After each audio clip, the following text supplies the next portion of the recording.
Hello.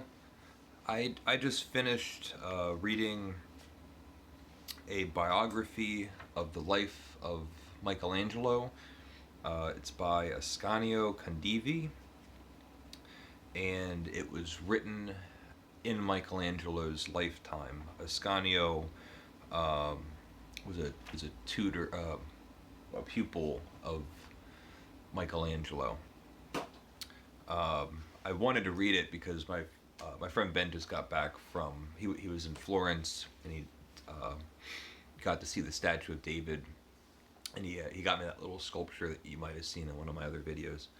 But um, Michelangelo is one of my um, favorite um, sculptors, artists, people that I don't really know of any. There's not many comparable to someone that I think is like so great. Um, Even like other artists that I like, Michelangelo's work to me just it's hard to believe that it was made with human hands. Um, with even like Picasso, you can look at it and understand. Michelangelo, I just still think it's hard to believe that it was made by a human. Um, so the biography, in a lot of ways, is like an ode. It's an extremely idealized portrait of Michelangelo, um, which um, I really think has a certain place as far as like historical documentation of a person. In his lifetime, he was known as the divine Michelangelo. The story it does go through his childhood and how he started getting interested in sculpture, and how easily and naturally he took to it, um, and um, in his 20s he created the Pieta and the statue of David, which is really hard to believe that before he was 30 he had made those. It's amazing to me. And it seems like afterwards, the biography spends a lot of time um, discussing a lot of the trials and politics that kind of got in Michelangelo's ways. There was popes and rivals and other people kind of pulling him and tugging him around. Andy. Um, so unfortunately,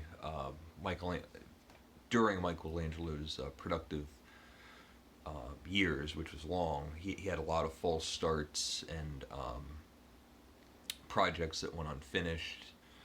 Um, Andy, come on, move it, move it, move it, move it. Um, there's a great section in here talking about the Sistine Chapel, and actually it has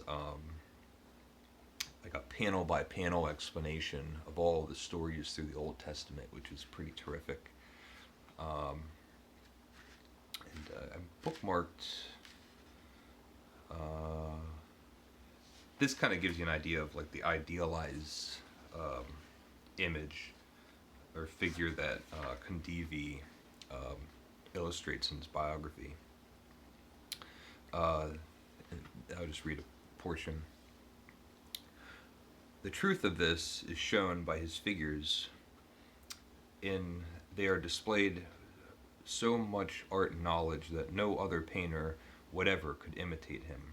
I have always been of the opinion that the powers and propensities of nature have prescribed a limit, fixed and ordained by God, which cannot be exceeded by normal talent, and that this is true not only of painting and sculpture, but of all the arts and sciences universally. And I believe that all this power of hers is concentrated in one man, who has to stand as the rule and measure in that particular skill, and who is put in first place. So Michelangelo is in first place.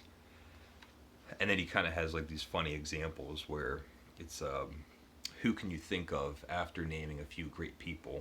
And he says, who is there after Plato and Aristotle? Who is there after Demosthenes and Cicero and Euclid and Archimedes, Homer and Virgil? And it's really fun and entertaining to just hear about someone that, for me, I in some ways idolize, and hear someone else that was alive during that time speaking with like grandiose language about how great he really was. It also talks about his hygiene, which was questionable, and talked about how he didn't eat very much, he didn't sleep very much, he slept in his clothes. And there's one disturbing line where